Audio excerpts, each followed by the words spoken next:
మీద ఆశ లేదు. రేపు ఆంధ్రప్రదేశ్ ఎన్నికలు చాలా స్పష్టంగా ఉన్నాయి. నిజంగానే ఇప్పుడు వచ్చేసి ఓటర్స్ ఇలాంటివన్నీ కూడా వాళ్ళు అర్ధరాత్రి రాయించుకున్నటువంటి రిపోర్ట్స్ వీటి గురించి పెద్ద క్రెడిబిలిటీ లేదు, ఎవరు వాటి గురించి మాట్లాడలేదు కూడా. అందువల్ల ఏంటంటే ఇతన్ని ఎవరు ఓటేస్తారనేది ఈ పార్టీ గెలుస్తుంది అయిపోయింది. తెలుగుదేశం పార్టీ పరిస్థితి ఘోరంగా మారిపోయింది. దాని విలువలన్నీ కూడా దిగజార్చాడు. దాన్ని ఎక్కడ పోవాలో పాతాడానికి అక్కడికి పంపేశాడు. ఇక తెలుగుదేశం పార్టీ గురించి మాట్లాడుకోవడం కూడా అనవసరం అనే స్థాయిలో, అవసరమైతే ఆ పార్టీని బీజేపీకి అమ్మేయటానికి కూడా సిద్ధపడుతున్నాడు అతను. ఇంత హీన స్థాయికి దిగజార్చి చివరికి వేల లక్షల కోట్లలో అతను అవినీతిలో ఇరుక్కొని చుట్టూ కేసులు పెట్టుకొని ఇది చంద్రబాబు జీవితం అని చెప్పడం కోసమే నేను చెప్పాను. ప్రజలు కూడా ఆలోచించండి, ఇలాంటి హీన చరిత్ర ఉన్నవాడు, ఇలాంటి అవినీతి పరుడు, ప్రజలకు ఏమేమి చేయనటువంటి వాడు, ఆంధ్ర రాష్ట్రాన్ని పూర్తిగా తొక్కేసిన వాడు, ఇలాంటి వాడు మళ్ళా వస్తే ఏమవుతుందో ఆంధ్రప్రదేశ్ పరిస్థితి ప్రజలు కూడా ఆలోచించుకోవాల్సిన అవసరం ఉంది. ఈ పరిస్థితుల్లో కూడా అంతే ఈ ఎలక్షన్స్ లాస్ట్, అతని రాజకీయ జీవితం కూడా ఎండింగ్ కార్డు, అంటే సినిమాలో లాస్ట్ పడుతుంది కదా ఎండింగ్ కార్డు, ఎండ్ అనే కార్డు, అట్లా ఆ రాజకీయ జీవితం అతని ఎందుకు కాబోతుంది అనేది చాలా స్పష్టంగా చెప్తున్నాను.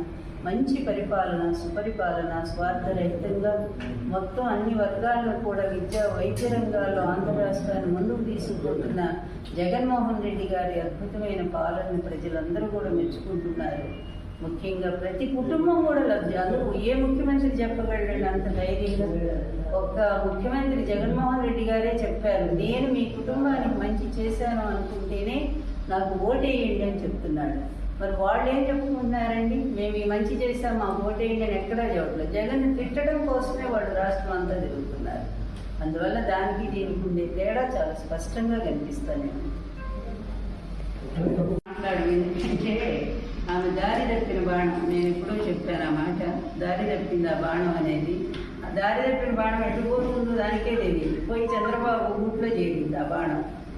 అందువల్ల ఇక చంద్రబాబు స్క్రిప్ట్ ఏది వస్తే అక్కడి నుంచి అదే ఆ నోటి నుంచి వస్తాయి తప్ప వేరే మాట ఎందుకు వస్తాయి. జగన్ సర్కార్ అక్రమాలపై లోకేష్ ఎంత బాగా చేశాడో ఈయన శంకారావం కూడా అంతే ఉంటుంది. ఒకవైపు అధికార పార్టీ పద్ధతిగా మొత్తం కూడా ప్రజల్లోనే ఉన్నారు వాళ్ళు, అసలు ప్రజలకు దూరంగా ఇంతవరకు లేదు. ఈ సామాజిక సాధికార యాత్రతో మొన్నటిదాకా తిరుగుతూనే ఉన్నారు కదా. అంతకుముందు అసలు మీకు మంచి జరిగిందా లేదా అని ప్రతి కుటుంబం దగ్గరికి వెళ్ళి కనుక్కుంటూనే ఉన్నారు. అదేవిధంగా ఎవరికి ఇంకా అందలేదేమో తెలుసుకోవడానికి ఆ విధంగా కూడా పార్టీ ప్రజల దగ్గర తిరుగుతూనే ఉంది. అదేవిధంగా నిన్న ప్రాంతీయ సదస్సులతో ముఖ్యమంత్రి గారు పర్యటన ప్రారంభించారు. జనంలో ఎన్ని సీట్లు ఎవరు పంచుకుంటున్నారో, ఎక్కడన్నా 2 సీట్లు బయటకు వస్తే అక్కడ సెగపట్లు పట్టుకుంటున్నారు ఆ నియోజకవర్గాలు, జనసేనను టీడీపీ పార్టీలు. వీళ్ళ పరిస్థితి ఇంత దయనీయంగా ఉంది. వీళ్ళ శంఖ రావాలు లేకపోతే శంఖ ఇంకేంటయి నత్త రావాలో ఏమనాలో వాటిని కూడా అర్థం కావట్లేదు. అందువల్ల అందులో లోకేష్ అంటేనే పార్టీ దూరంగా పెట్టమని చెప్పినటువంటి మాట. అందుకనే ఇన్నాడేమో సైలెంట్ కూర్చున్నాడు. అతను వస్తేనే పార్టీకి నష్టం జరుగుతుందని తెలుగుదేశం వాళ్ళు అతను దూరంగా పెట్టుకున్నారు.